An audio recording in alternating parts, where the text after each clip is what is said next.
Hey, Pafo, how you doing? I'm alive. I'm all right. All right. Well, thanks for. This is the organizer. Let me just show people your. This is the organizer for the Anonymous for the Voiceless.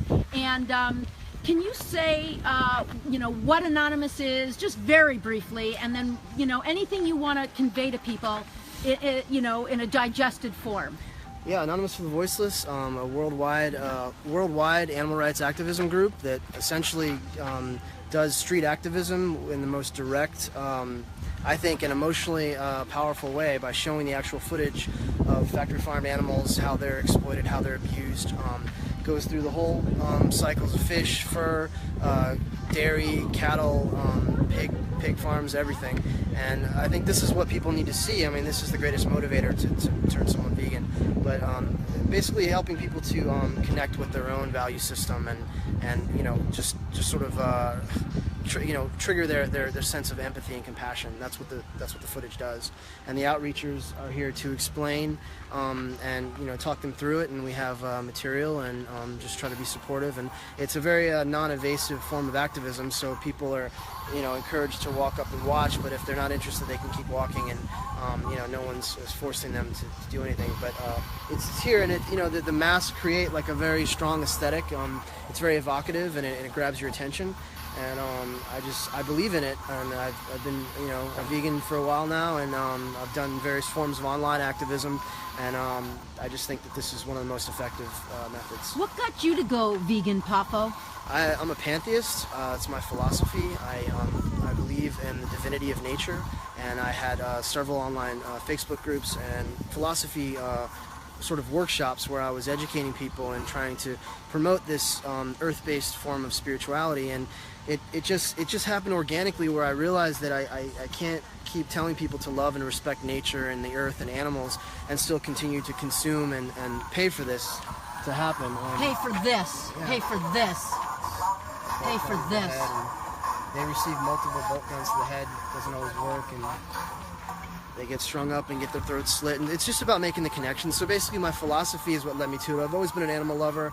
I've always believed in animal rights, and I boycotted veal, and I thought I was doing good, eating like brown eggs and pasture raised and all that. And then it's just about knowledge. Once I watched YouTube videos, Gary Yourofsky and Bite Size Vegan, Emily, and Bite Size Vegan, yeah. So many others. Of course, James Aspie. James Aspie, Earthlings. Yeah, and watching the documentaries was the big thing. Watching Earthlings, Cowspiracy, and What the Health literally just changed me. And Game changer. I recommend those to anybody. Nice. And can you just say really briefly, thanks for all the love, everybody. Yes, thank you, Lucky Brownie. Kath Quinn, thank you. And could you just say briefly, I heard you talking to a guy, I was talking to a couple of guys, when I was doing outreach before I went live, there was a couple of guys, and they said, yeah, this is terrible, and but we eat meat because it's part of our culture and tradition, and they said it so justifyingly because they're from Switzerland, so we had that conversation. But I know that next to me you were having a conversation with a guy, and just the brief version to encapsulate for people, what was the, With the tall guy? He said he's been thinking about this stuff for a long time, and then this experience, basically is the final straw, basically, like, because he's been moving in this direction for a while, and he recognizes that there's no morally justifiable reason to continue consuming meat, eggs, and dairy. And we talked for a long time, and he was coming at it from the environmental aspect, saying that he understands that it's completely unsustainable, and that we need to be moving this direction just for the sake of the environment. So he was already there. I mean, definitely I count him as a conversion, as a potential vegan.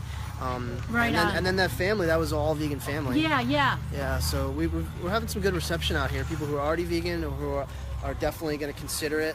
And then people, if they don't want to watch whatever, I just give them some material, and it's something to think about. But. Yeah, and you mentioned a good point. You just brought up a topic that I'm very passionate about, and I know you are too, Pafo, which is if you're vegan, if you're already vegan, and you don't really, if you're already vegan, be their voice. The most important thing is be their voice. Get out there. There's so many ways you can be active. I just want to show people there's so many ways to be active. Be a voice for the animals, because our silence, our silence is the voice of complicity, as it's known to be said. It's because imagine if it was one of your loved ones here, just not participating in it, wouldn't be enough. You'd be out here. Wait, Pafo, Jamie, I can't Narozniak, lives in the Portland area. How can I get involved? What would you say to her? Join the AV Portland Facebook group. And AV stands for Anonymous for the Voiceless. It'd be AV colon and then Portland. AV colon and then Portland. And also, if you can't find it, Jamie, you can, my Facebook, Danny Rukin. Also, you can go to Portland Animal Activism. That's where all the things are posted. Portland Animal Save, Anonymous for the Voiceless, just in case. But yeah, go ahead. I did want to say Michael Goodchild was extremely influential as well. He makes YouTube videos. He's a YouTube activist. What's his name? Michael what? Michael Goodchild, the vegan activist. It's the vegan activist. Oh, yeah. He makes incredible videos. And Earthling Ed, of course, was really influential too. And he says it that being vegan is the very least we can do. It's like if you saw that dog being kicked and beaten and abused, you can either you can be the abuser and you could just stand over here and say, well, I don't agree with that and I'm not going to take part in it, or you can actually step up and stop it from happening. Yes. And actually defend and protect them. That's what activism represents. We're the voices of the voiceless, so we're defending the animals that are being abused and oppressed and exploited. Yes, so it's not enough to just not join in and beating the dog. Yeah, exactly. That's a very good. So being vegan is literally the first step. It's just,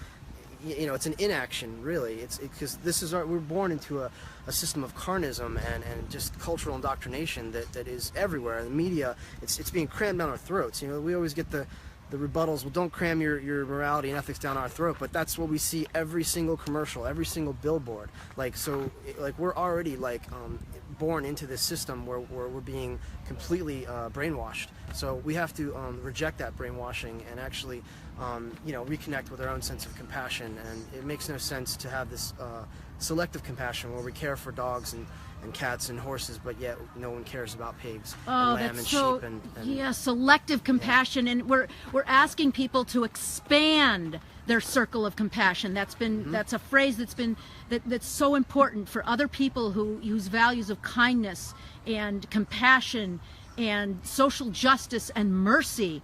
Expand your circle of compassion.